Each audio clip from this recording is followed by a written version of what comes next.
Welcome to Method, where we decode what it really takes to build and scale startups. I'm Andy Walsh, founder and strategist. Each week we'll bring you actionable insights and real stories. Let's dive in. Hello and welcome back to Startups Decoded. Today we're stepping into the world of venture capital, which is our first guest in this series. Super excited today to have Creative Director at Blackbird, who is a very large and successful Australian VC. It will be a hot topic today, but first I'd love to welcome Joel. Thank you so much, Andy. It's great to be here. It's a really timely conversation. I think that what's happening in the world of VC right now, based off the last 2 years, the last 5 years, looking back at 2020 and the boom that happened with capital injection through to now, which is a very different game. But I think to give this a place to start, I'd love to rewind when you and I first met, because every story that I've had so far with my guests, it always has a great point of where it starts and a reason for being beyond what we do today. So we met back when we were both working in the music industry, and 15 years ago, which, laughing before with you, it feels like a long time ago, and it probably was a long time ago, but it doesn't feel like it was 15 years, I can tell you that. Oh, man, yeah. I'm at the life stage now where I can start saying that about things. That was 15 years ago. That was 20 years ago. So it's a little bit shocking. But yeah, it has been a long time. And I think in a way, like our kind of paths have followed a similar kind of like wave, if you know what I mean. We've sort of coming from music into tech and VC. Like I think there's a lot of parallels. Yeah, absolutely. And I've talked a lot about this with artist managers, and I've actually got an artist manager coming on as a guest in a future episode. Because for me, the modern artist is the epitome of a growth hacker in a startup, perpetually evolving their brand as far as communication channels, how they build an audience, how they retain an audience. There's a lot of parallels. And I think the modern manager is very much like a startup CEO. So I have a similar take, and I was quite shocked to learn this. So like you mentioned, I went from the music industry. I was an artist manager for years, and I had this point where I flipped over into VC, into venture capital. And one of the things I was worried about was losing connection with artists, because that's been something that's given me a lot of like joy and satisfaction over my life, is being able to work closely with people who are creating things and making stuff. And supporting them and helping them. And I was really worried. I was like, oh, is this the end of that? Am I never going to get a chance to work up close with someone who is like at the coalface face of creation? And I was really happy to discover that I think the personality archetype of a founder is really very close to that of an artist. They're both engaged in acts of creation, and they're doing different things. They've got different tools, different things that they're trying to make and different ways of making. But ultimately that act of creation, like taking a thing that was not there before, using your energy, your idea, your creativity, and then manifesting something into the world that was not there. It's really similar. And I think the things that you require as a person are quite similar. So I agree. A manager is very close to CEO, maybe like chief of staff, maybe COO. I don't think there's a clear thing. It could be all of those things, but yeah, I felt like a lot of those different things when I was working with bands. Yeah, I was maybe elevating the artist manager who does a little bit too much in the mix there. And I was fortunate enough to work with Childish Gambino on a project called Pharos back in the day. And even he and his team, he had a creative director, Fam, who sort of was almost his wingman of sorts as far as pseudo manager, but also really important in creative direction on both music, TV, live experience, etc. And I think that having that team of people around artists is what differentiates them. But in the early stage, like any startup, you don't have a big team, you have a small team. So, you have those same cycles as well. Well, I think so yeah, I totally agree with that. I've looked at like Childish is like his team, and the way he's built his team is really interesting, pretty unique in the music industry. And I think it's an example of an artist recognizing the value of ownership. Most artists don't understand what ownership is, which is in complete contrast to the startup ecosystem and startup community, which is all the incentive structures. Everything is built around this idea of ownership. Whether you're a founder with heaps of ownership or all of it until you get investment, and then you're a VC seeking to buy ownership, or you're an employee trying to work for a company so you can get ownership. there's this really strong understanding of what it means to own the thing that you create. And I don't think artists really get that yet. And that was like, we just had the Grammys on, and Chapel was like, in her speech was like, we should get healthcare. Like, a record label should give us healthcare. And I nearly like fell over, because I was like, that's you asking a label to treat you like an employee. Like, when you own the stuff, you make it. Like, it's your IP. You're the person who invents it.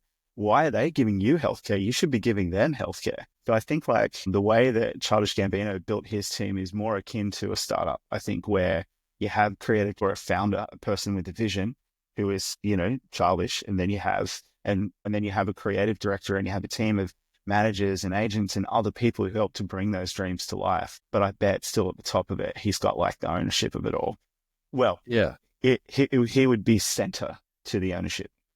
Yeah, he's quite a imposing character in a good way, though, as far as decisive vision, a lot of things around what he's doing, which is, I think, going back to your point, and I'll need to correct myself, it is that classic CEO. It's sort of like that, like always looking forwards, always thinking about future opportunity and driving that inspiration as well. So, but we're not here to talk about artists, but I love that that's a good segue into today's topic. And the topic is very much anchored around venture capital. It's obviously much more than writing checks, and that has shifted a lot in the last probably 10 years, which is very much in alignment with your journey with Blackbird. So to start in simple terms, right now at Blackbird, can you just give us a bit of context about where you started and what your role has now become? Yeah, Blackbird, Australian, New Zealand VC. We invest in startups. We started off as a small fund, like all funds start off as, I think the first fund that was raised, I wasn't around for this one, but it was, I think, $30 million. My bosses, the founders of Blackbird, Nikki and Rick, 500, the usual story, 500 meetings to get to $30 million over a couple of years, but they got there. So we started there. I joined as employee number 2, and I started as head of community. We started to grow from there. Our first phase of growth, I would say, was in response to the second and third funds that we raised. So they were around, I think, like 150 million and then 250 respectively.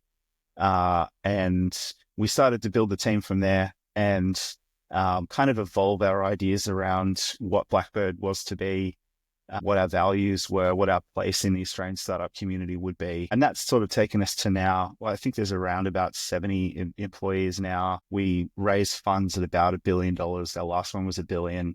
I think we're, embarking on a fundraise soon, which I think we're shooting for a similar number. And yeah, it's just like, it's changed quite a lot. We're quite a much bigger company. I would say a lot more sure of our place in the ecosystem and community and what our role is in developing the Australian startup community. But yeah, it's been like really fun. Like when you're an early stage employee at something big and exciting that's growing, you have all this opportunity to learn and to grow and try new things. So it's been super rad. Anyway, I was like head of community. I can go through the whole thing if you like, but I'm now creative director, and I also run a philanthropic arm, which is called the Blackbird Foundation.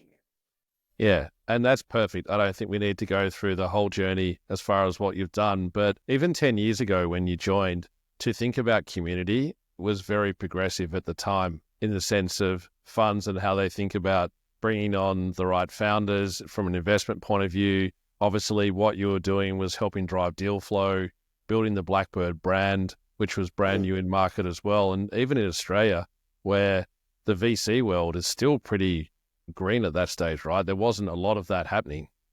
Yeah, I mean, there wasn't really. So I was first hired as head of community, like I said, and I really don't think anyone really knew what that could be. We knew that, I think Nikki, who's sort of the person who led hiring me, Nikki is one of the founders of Blackbird.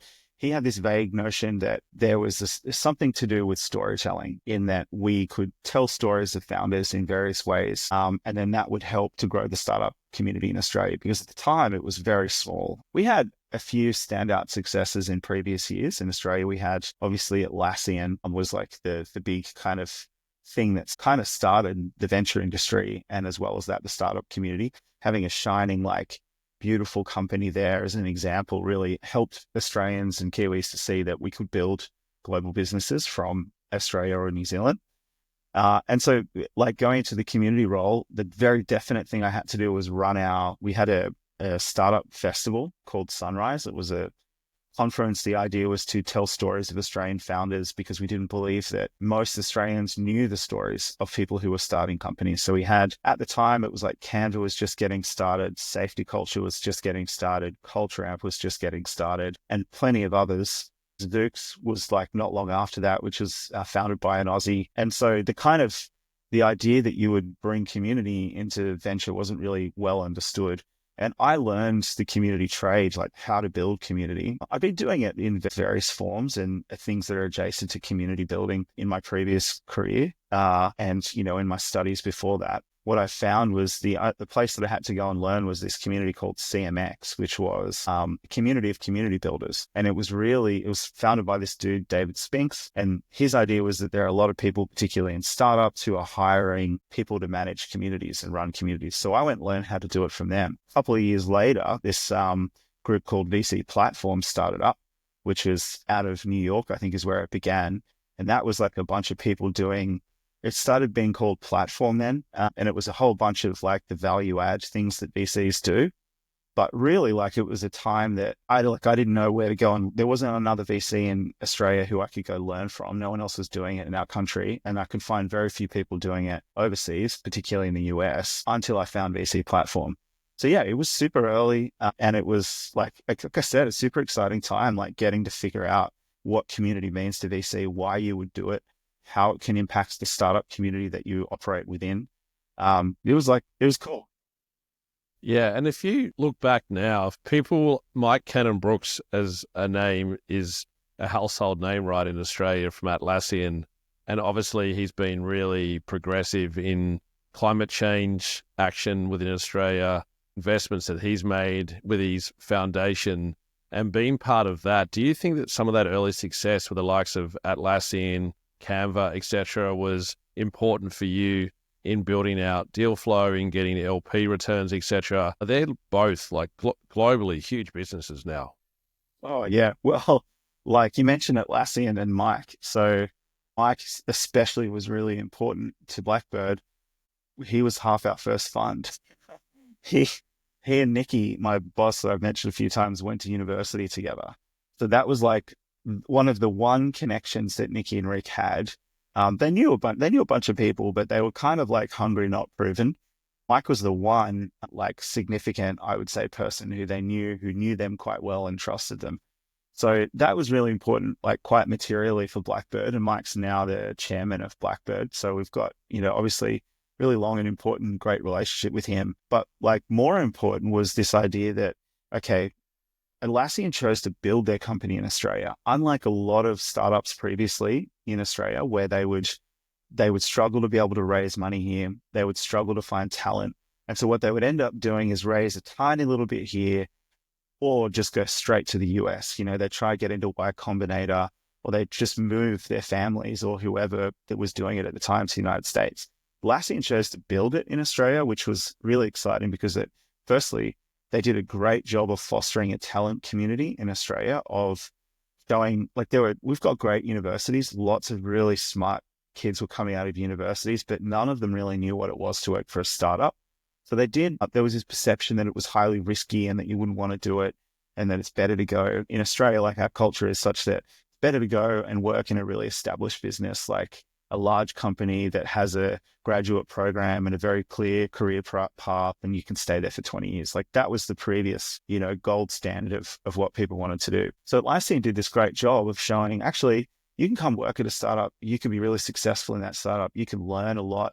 You can learn quickly. You can progress quicker than you would in any of those other industries. And so that kind of started a talent community and ecosystem in Australia that we didn't have before. But then importantly, founders just behind Atlassian were able to see the example that Mike and Scott led, which was, you can build it from here. We can create a community where there's talented people.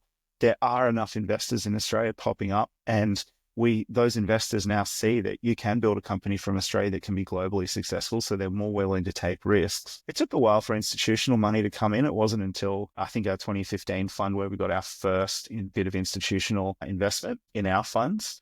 But, that's totally changed now.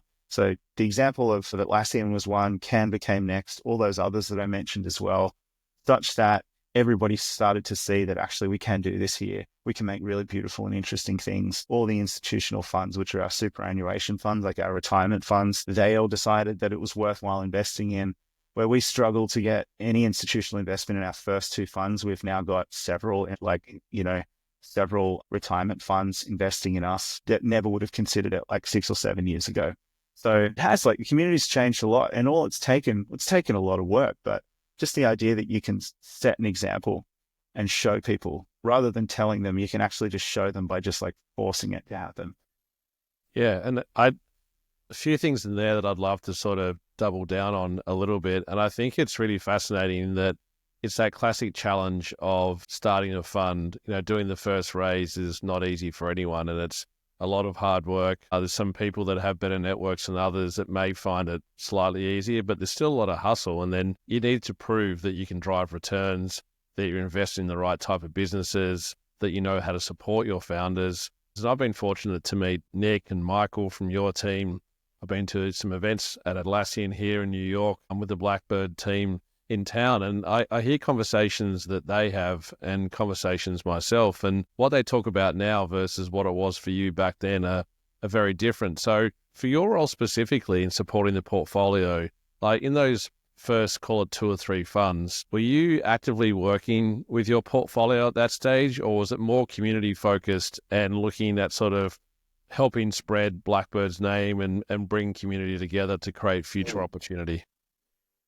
Yeah, great. So the strategy that I ended up coming up with, so head of community was the role. I went on this journey over about a year and a bit to figure out what that meant, what the job of community was. And part of that was recognizing that in Australia, because the ecosystem, the startup community is so nascent, you, as like someone with leverage and capital, you have a responsibility to not just drag a net through the ocean and pick up all the startups you can. You have a responsibility to build the ecosystem to make sure it's rich and diverse, for not just for the good of our country, but for the good of your investors, our LPs, who need us to keep finding 20, 30 companies a year to invest in that we think at the time of investment will return the fund.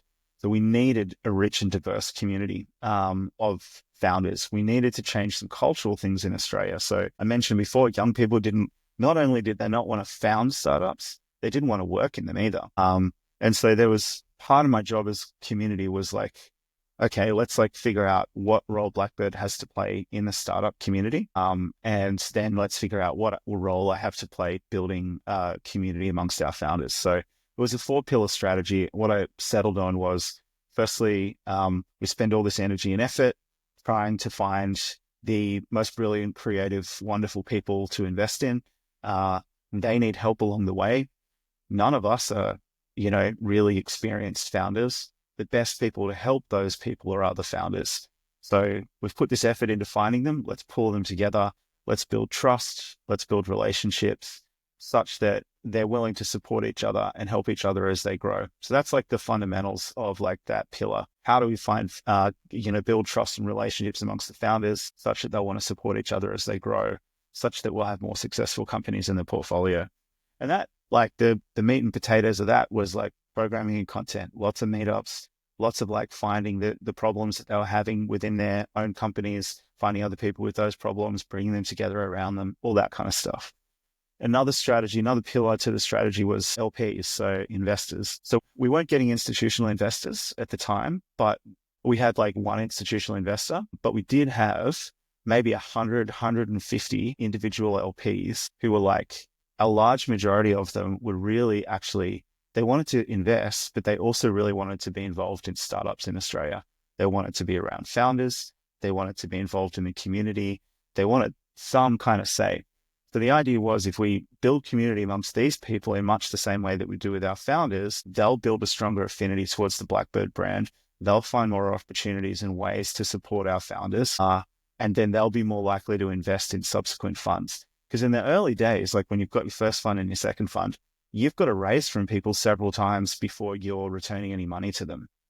And often, sometimes returns don't materialize on paper until much later in the journey of a fund. Not always. Sometimes you get lucky and you have very early outlier successes, but quite often that's not the case. You just don't know is the point. So it's like, how do we foster those relationships? How do we make them more strongly connected to Blackbird? How do we give them some sense of ownership over the growth of the startup community in Australia? Same as the portfolio strategy, the meat and potatoes was content programming, events, writing, relationship building, network building. Then another pillar to the strategy was education. And it came out of this idea that one of the greatest challenges our founders were having was when we invest in them, first thing founders do when you give them money is go try hire people.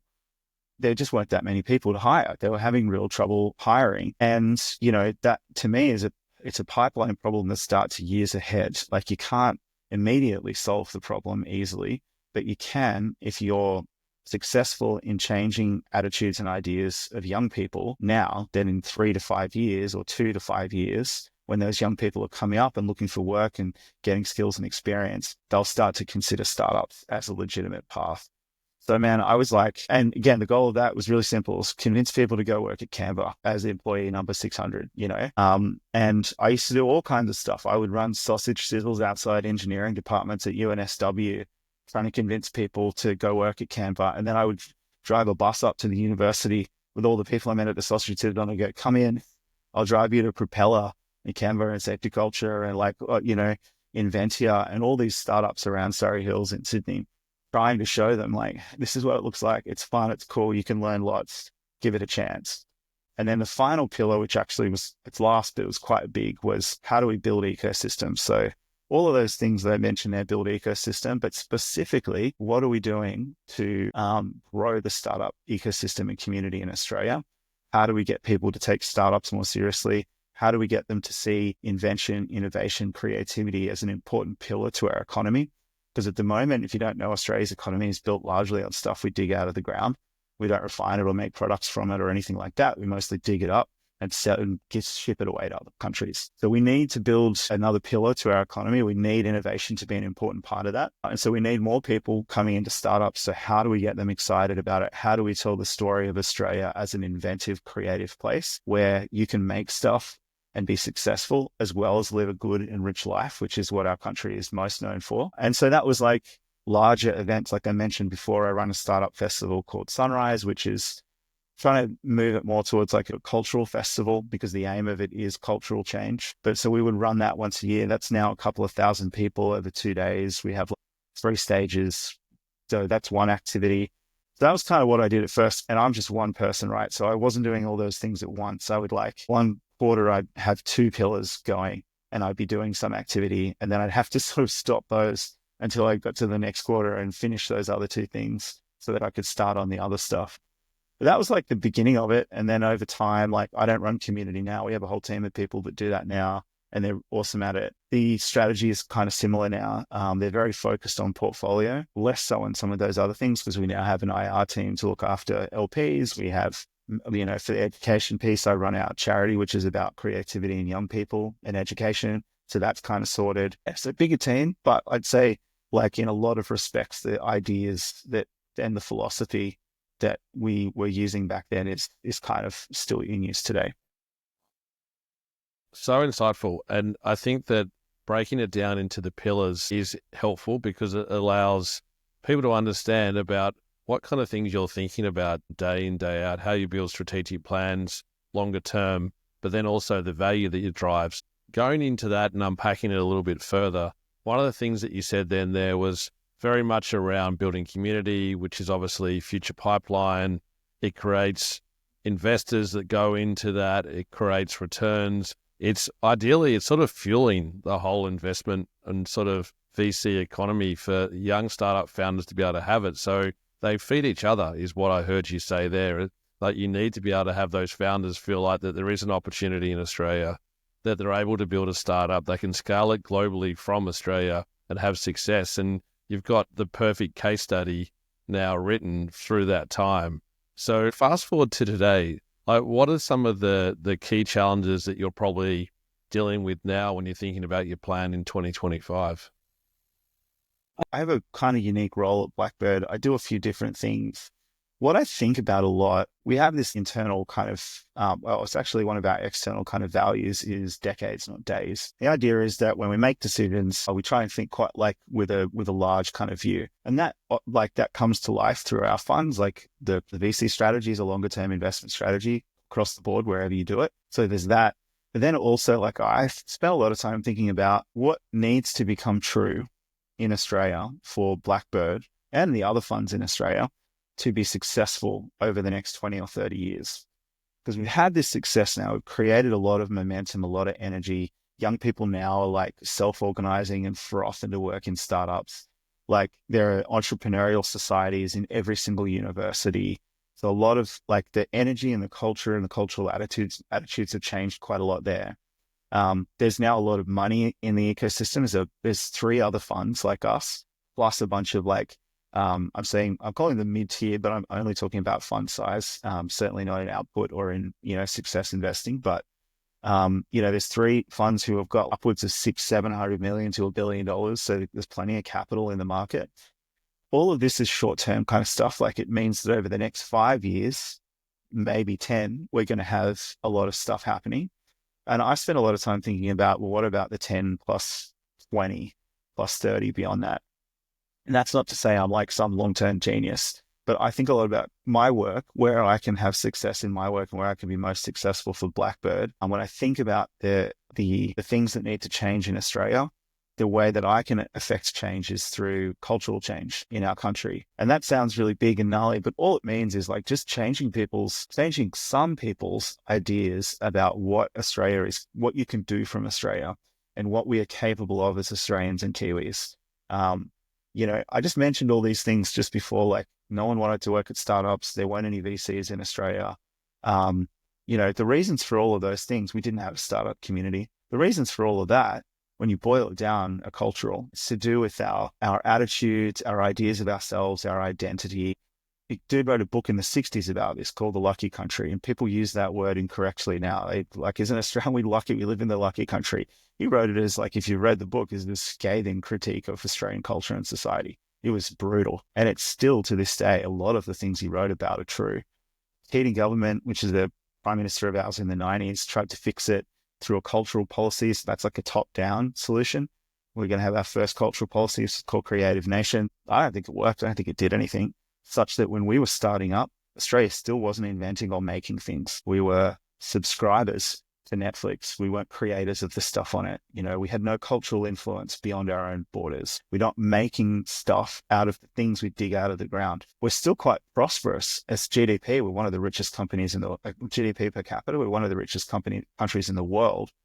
But as a sophistication index, like if you go and look, there are a sophistication index, so the cleverness of an economy, but we're like way down in the 60s, 70s. Like it's for a country that has such a safe lifestyle, such good safety nets, climate that is moderately okay relative to other places in the world, even though we've got climate change coming down and that's causing us problems like it is everybody else. It's an incredibly safe place to live.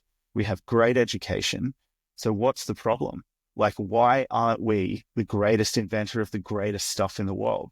Why is when you ask anyone in any country what their idea of an Australian is, they'll talk about, up until recently, they'll talk about Crocodile Dundee or Steve Irwin, like lampoons of the Australian character, not the Australian identity at all. Now they'll say Bluey, but that's the first thing. Like that's the first true representation of one type of Australian and one version of Australia, but it's real.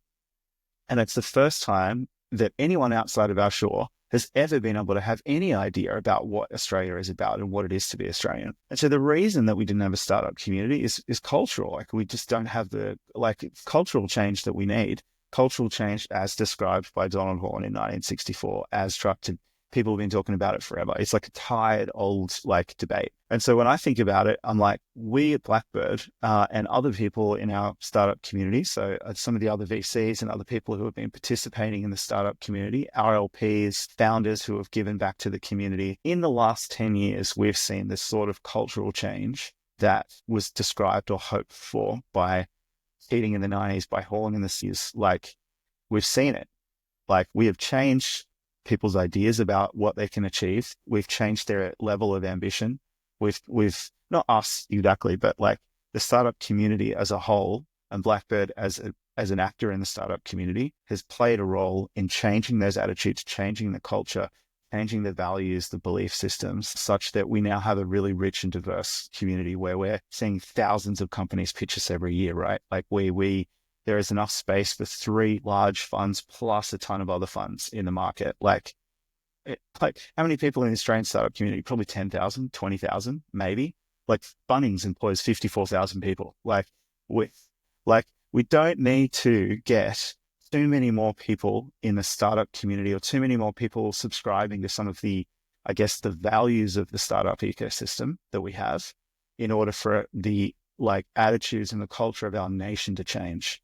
And so I think about that, like we're not going to do it by ourselves, but how can we create and build things that make people believe that they can be creative, that they can make stuff, that they don't have to just be passive consumers in the world, that they can actually create the products that people subscribe to, Oh, that's great. And I think that what you've tapped into there for me, which is really interesting from an Australian perspective, is that by supporting the Australian entrepreneurs and founders with ideas, you're able to change an economy by yourself to a certain degree. And that's a sweeping statement. But I think as far as the companies that have been created, the wealth has gone back into Australia, the returns from your funds that have gone back into the hands of Australian investors that then have capital and are liquid to be able to reinvest back in. And I saw recently that you sold a large portion of your Canvas shares. And from memory, I feel like it was like 900 million.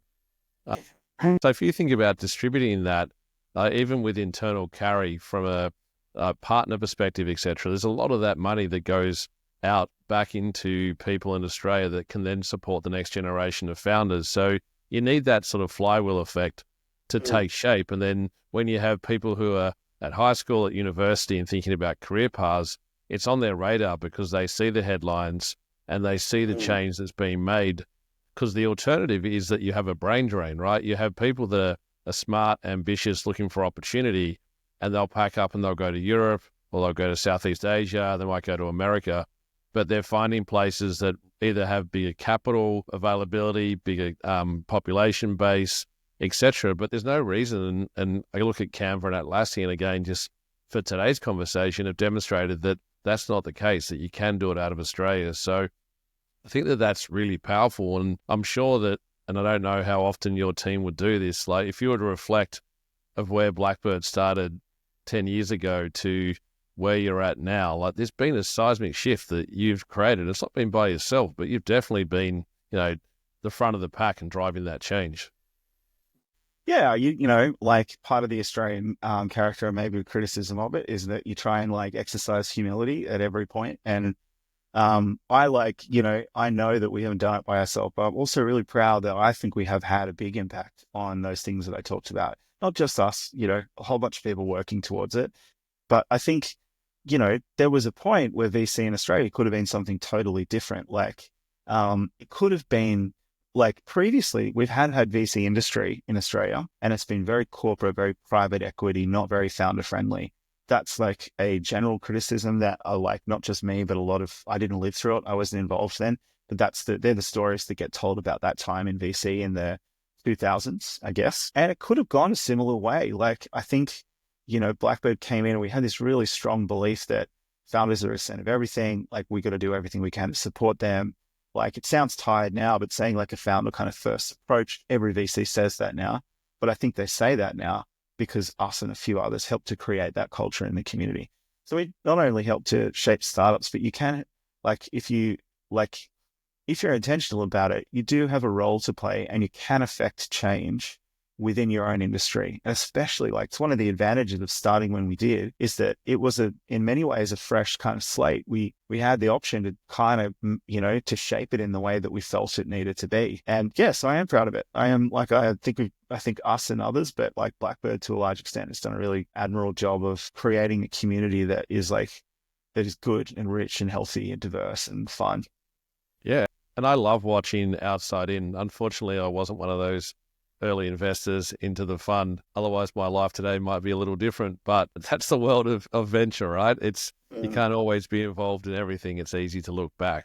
But one of the things that I also want to talk about there, and we covered it a little bit, is I've got pretty good relationships here in New York with Austrade, the Australian government, and also New Zealand Trade. And both of those government bodies based here in the US are helping founders who have started in Australia move to the US, understand things around visas, setting up company structures, finding customers, partners, etc. Are you involved in that process with some of your portfolio companies in that expansion at a global scale? And do you have a global network that you're sort of helping tap them into? Great question. This sort of taps into, I think, like there's a few different strategies VC can take when it comes to building platform, or, as you call it. There is like a real service orientated approach where I think like some of the bigger kind of well-known firms that do it quite well are A16Z. They'll hire a ton of experts. Here's a policy expert. Here's like a head of data science. Here's our head of like engineering. We'll hire essentially like the best people we know to go out there and support our founders in that way. Blackbird's taken the opposite approach, which is, well, not the opposite. It's just a different strategy, which is we're not going to be a service orientated company. Like we're going to use community as the main driver for that support for founders. So do we help them get established and set up overseas? We do, but we're also not experts in that. So our, general strategy is to, like, if a founder is saying, I want to go and move and set up shop, set up a sales and marketing office in New York, we will like introduce them to Austrade, or we will introduce them to other founders who have recently done it. That'll be the type of support that we do. We are putting an effort into building our global, community of people, essentially like really great Australians, Kiwis who we know doing great work internationally outside of our shores. So in the last year, we've had this like Blackbird World strategy is what we're calling it, where we know that there are some of the best and most talented Aussies and Kiwis leave to go and do because they're ambitious and they want to go and work in some of the biggest, exciting cities in the world. And so what we're trying to do is figure out who those people are and where they are and build a community such that, when it comes to it, if anyone's starting companies, we can support them. If any of them want opportunities to work in companies, we can support them. Or just generally to bring together like some of the most exciting Aussies and Kiwis we know that are out there so that they can like know each other in the same way that we've done it in Australia. Yeah, nice. And I'm like you, part of the VC platform community, and I've met some really great people and going to events, and there's a lot of sort of challenges and opportunities that everyone collectively sees. And one of the challenges is once you have a large portfolio, it's literally impossible to support every company in your portfolio from a platform perspective, right? So within that, you're looking at what are the things that I can do that can be scaled and utilized. So if I have a lesson on something that I'm working on a project, and maybe it's a supplier, whatever that can be, there's a shortcut that's available to other people. So it's how you have a library of resources to be able to share and let other people access that collective knowledge. I always use the analogy of every boat rises in the tide, but there's also like time and capital restraints from your side to be able to do that fully. So it's a really tough balance because you've invested a lot of money into these companies, and you're obviously not leaving them to their own devices, but you're limited with the impact that you can have directly. Yeah, it's a classic conversation that you have whenever you get together with people who work in platform in VC. How do you scale? How do you have more impact across more people? Because as you get further on, it's not just more founders that you're investing in. All of those founders grow bigger and bigger teams.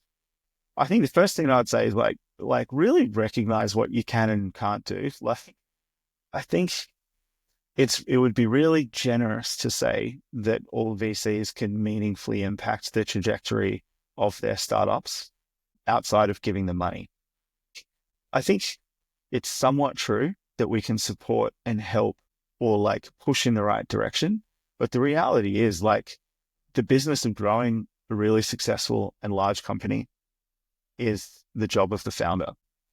And that's why we've chosen the community approach and the network approach as opposed to a service orientation. Like, be clear, I don't think any one strategy is right. You've got to pick what's right for your portfolio in the market that you're in. When you're building a portfolio of like a platform strategy, you've got to really deeply understand not just what the challenges of your portfolio are and the challenges of your immediate community, but you've got to understand what you are able to do better than others. Like, is there something unique that you as a firm can do that any of the other firms can't provide. Because from a founder perspective, they've got like how many VCs on their cap table, right? How many people have got platform strategies? How many talent people are there in each fund?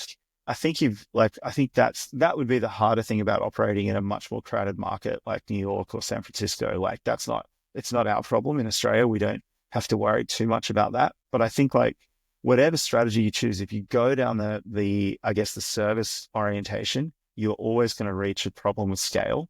If your fund is successful, and let's say you're successful, like your role in helping your fund to grow and be successful, like the reward you get for that is like everything you build breaks, and you find it more impossible as you go on to have impact. So that's why we felt community is like the right thing. Like our view is that our founders are going to, like, we don't want them to look to us for the answers for things. We want them to look to each other.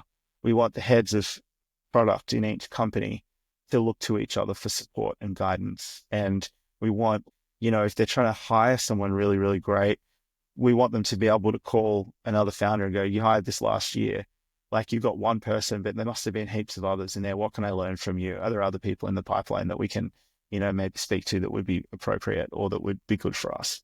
Like that's the thing that we hope for. And we do like these, I will say these strategies at Blackbird are evolving. Like we've just rebooted our talent network, which is, we're trying to like scale those efforts by building a sort of almost like a two-sided marketplace. We have our founders here and people who want to work in Blackbird companies. We have a huge like network of both of those things and we try and match them up. And there's someone at Blackbird who's working on that. And so that's like, is a little bit more of a scalable service orientation, but like the reality is like that in my view, the only scalable way that you can do these things is community, and community is scalable, non-scalable. Community is not actually scalable. Like the bigger the community, the more work it requires to maintain and keep it rich and diverse. The bigger the team needs to be. Like you can't have one community person, and that community person can scale from 100-person community to a 5,000-person community. Like it's just not how it works. But it is, in my view, the most scalable way that you can help.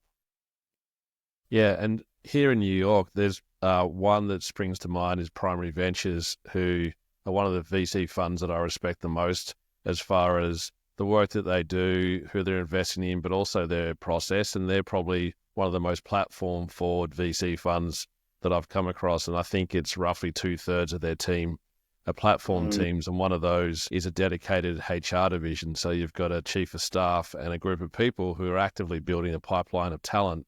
So when they invest, and they're an early stage fund, when they're investing, they're able to pair people up. And what that does is it escalates that scale potential, right? Because one of the biggest challenges you have in early stage as a founder is finding the right person from a culture perspective, but also from a skill set, someone who is prepared to work for equity or work for not much money and some equity. And they're a very different type of person to someone that you hire once you get probably Series B, C stage, where you've got more structure, more process, metrics, etc., and it's a little bit more controlled than that early sort of growth hacking stage that happens. So for them, it's sort of an investment to be able to drive a faster growth rate and get them to the next stage. And I think for me, it seems like a smart bet, but it's also limited to scale, right? You can only do so much, but measuring that is a tricky part. And I don't want to go too much into measurement and trying to rationalize what you're doing because we're coming up to time, but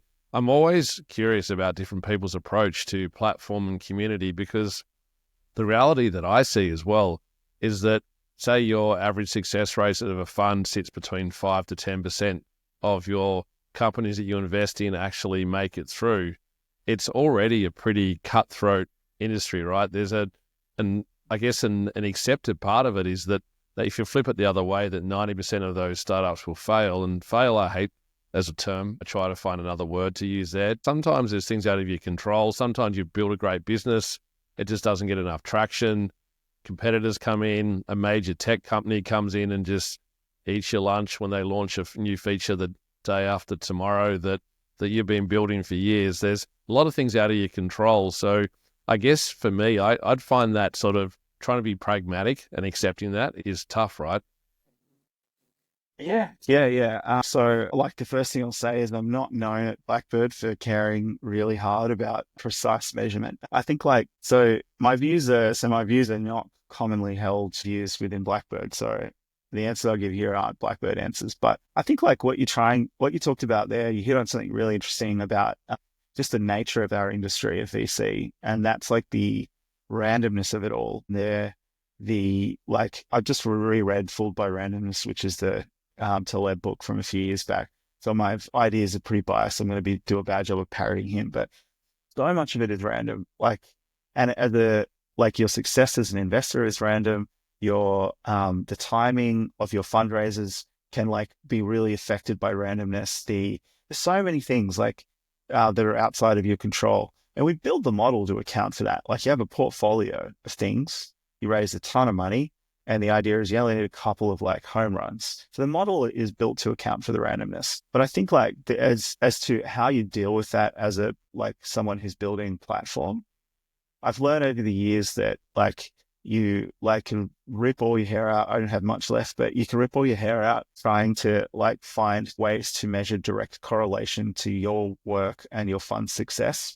So the fund's success is winning the best deals, having the best returns, raising the right amount of capital. Those are the fund success terms. And so drawing a really neat correlated line between one activity that you've done, say it's help a founder hire a really great executive, right? So that thing, the effect of that might be that founder you've supported tells 10 of their friends who, then tell a couple of their friends. And that affects a brand and reputation point of view of you and your firm, that you're able to actually help hire really great executives. There's no way to neatly tie that action that you did to the next two funds away, where you're able to win some deals that, you might not have won, where you're not great at helping hire executives. It's really hard to draw that line. It's causation that's really hard to show. Correlation is is what you're going for.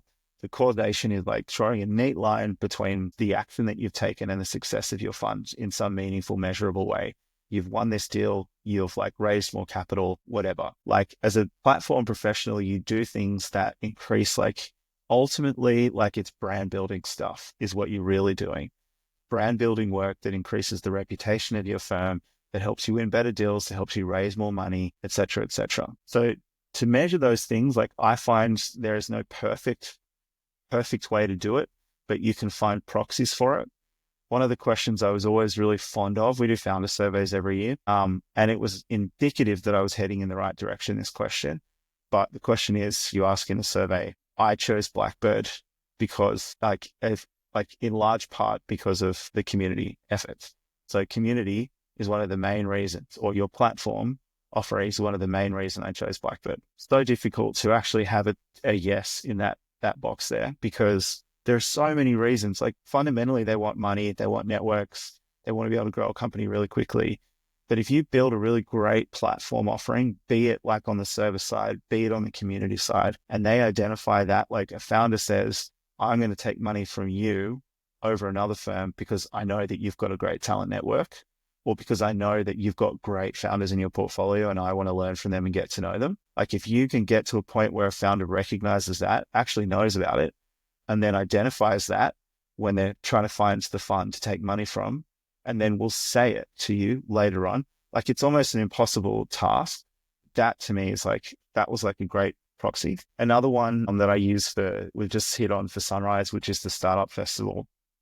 It sounds so simple, but the goal of the festival is to grow the startup community in Australia. There are other goals, but that's one of the main kind of things we do. We really just simply track new attendees versus old attendees. And you're never going to be able to go, all right, we had more new attendees here. Why was that? Was it this activity here that we did? Was it this type of marketing? Was it this sort of programming? It could be really hard for you to know precisely why, but directionally, that question will help you know that you've been doing the right things and you should keep experimenting and looking at the stuff you're doing and try to decide for yourself what's working. So I guess in summary, it's impossible to show it's impossible to do measurement that's really precise in our profession. And so you've got to find proxies, and then you've got to build up enough experience and knowledge and within your own kind of self, such that you can draw conclusions from those very basic proxies yourself.